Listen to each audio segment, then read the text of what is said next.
अस्सलाम वालेकुम, कैसे हैं आप लोग? उम्मीद है खैरियत से होंगे। आपने आलू के चिप्स तो बहुत खाए होंगे, लेकिन ऐसे मुनफरिद आलू के चिप्स जो मैं आज आपको सिखाऊंगा, आपने कभी भी इस्तेमाल नहीं किए होंगे, कभी नहीं खाए होंगे इतने क्रिस्पी और जायकेदार। तो चलें इनको बनाते हैं। यहाँ पर हमने बड़े साइज़ के आलू लिए हैं, 3 आलू लिए हैं मैंने। आप इसी हिसाब से जितनी क्वांटिटी में बनाना चाहते हैं बना सकते हैं। इनको आपने इस तरह से मोटा-मोटा सा काट लेना है और इसके साथ ही आप हमारे चैनल को सब्सक्राइब कर दें, बेल का आइकन दबा दें ताकि इस तरह की वीडियोज़ आपको मिलती रहें। सर्दियों की सौगात अलसी की पिनियाँ, जोड़ों के दर्द, कमर का दर्द इसके लिए बहुत ही लाजवाब होती हैं। अगर आप हमसे मंगवाना चाहते हैं तो ऑर्डर कर सकते हैं 0300252069 इस नंबर पे। तो इस तरह के साइज़ में आपने आलू काट लेने हैं और अब आपने एक कोयला लेना है। कोयला लेके उसको एक लोहे के बर्तन में रखना है या फिर फॉइल पेपर में रख लें और इसके ऊपर डालना है थोड़ा सा कुकिंग ऑयल।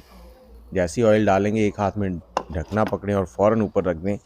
अब ये जब इसको आप बनाएँगे ना बहुत ही लाजवाब होंगे। आपने इसको 3 से 4 मिनट ऐसे ही छोड़ना है ताकि धुआँ जो है ना वो अच्छे से आलूओं के ऊपर कोट हो जाए।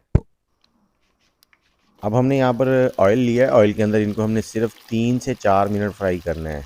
जैसे ही ऑयल फुल गर्म हो जाएगा तो ये आलू इसके अंदर डाल देने हैं और 3 से 4 मिनट, ज़्यादा फ्राई नहीं करना। इतने फ्राई हो जाएंगे कि ये 50% तक टेंडर हो जाएंगे, 50% तक कुक कर लेने आपने। मैं फिर से आपको बताता चलूँ कि अलसी की पिनिया मंगवाने के लिए नंबर है 0300252069। यहाँ पर बेसन लेंगे हम, आधे कप से थोड़ा सा ज़्यादा है और इसमें नमक हस्बे ज़ायका ऐड करेंगे, थोड़ा सा गरम मसाला ऐड करेंगे, चाट मसाला आधा चाय का चम्मच और थोड़ी सी काली मिर्च हस्बे ज़ायका। और यहाँ पर है हमारे पास लाल मिर्च। अगर बच्चों को देने हैं तो लाल मिर्च का इस्तेमाल ना करें, थोड़ी सी लाल मिर्च ऐड की हमने।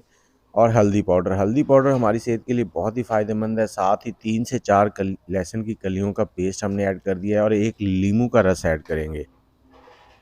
तो इस मिक्सचर को हमने बनाना है यहाँ पर और इसमें थोड़ा थोड़ा पानी ऐड करेंगे, इसको मिक्स कर लेंगे। पानी एकदम से सारा ऐड नहीं करना, फिर आपको मिक्स करना मुश्किल हो जाएगा इसे। और दूसरा ये कि अगर आप सिर्फ बेसन इस्तेमाल कर रहे हैं तो इसके अंदर 2 चम्मच मैदे के भी ऐड कर लें तो ये और भी ज़्यादा क्रंची बन जाएंगे। कुछ इस तरह से कंसिस्टेंसी रखनी इसकी। और जो आलू हमने फ्राई किए थे उनको इसमें डाल देंगे और मिक्स कर लेंगे अच्छे से। चम्मच की मदद से इनको कोट कर लेना है आपने। और ऑयल के नीचे हमने दोबारा से आग जला दी है, उसको गर्म होने के लिए छोड़ दिया है। ये पोटैटो गार्लिक चिप्स जो है ना ये बहुत ही लाजवाब बनते हैं। मैं कहता हूँ एक बार ट्राई करें, आप हमेशा इन्हीं को ट्राई करेंगे। जैसे ही ऑयल गर्म हो जाएगा तो यहाँ पर आपने एक एक आलू जो है ना, पोटैटो जो है एक एक करके डालना है, एकदम से इकट्ठे नहीं डाल देने, नहीं तो वो आपस में एक दूसरे के साथ चिपक जाएंगे। और इतनी जगह छोड़ दें कि सबके दरमियान में थोड़ा बहुत फासला रह जाए। इनको हमने लाइट गोल्डन कर लेना है क्योंकि 50% तक तो पहले ही टेंडर हो चुके हैं।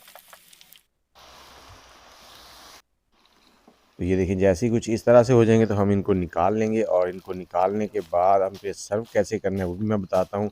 और बाकी के जो पोटैटो है वो भी इसी तरह से आपने निकालते जाना है। इनके लिए आपने एक सॉस बनानी है। उस सॉस में क्या करना है कि आपने जितना केचप लेना है उतनी ही आपने मायोनीज़ लेनी है। और मायोनीज़ के अंदर थोड़ी सी चिली सॉस और थोड़ा सा विनीगर, मतलब अगर आप 4 टेबलस्पून मायोनीज़ 4 टेबलस्पून केचप लेते हैं तो आधी 1 चाय का चम्मच चिली सॉस और 1 चाय का चम्मच सिरका डाल देंगे तो ये बहुत ही लाजवाब सी चटनी बन जाएगी और इसके साथ ये बहुत ही मज़ेदार लगते हैं। तो उम्मीद है आपको वीडियो अच्छी लगी होगी। अच्छी लगी है तो लाइक शेयर और कमेंट कर दें। दुआ में याद रखिएगा। अल्लाह हाफ़िज़।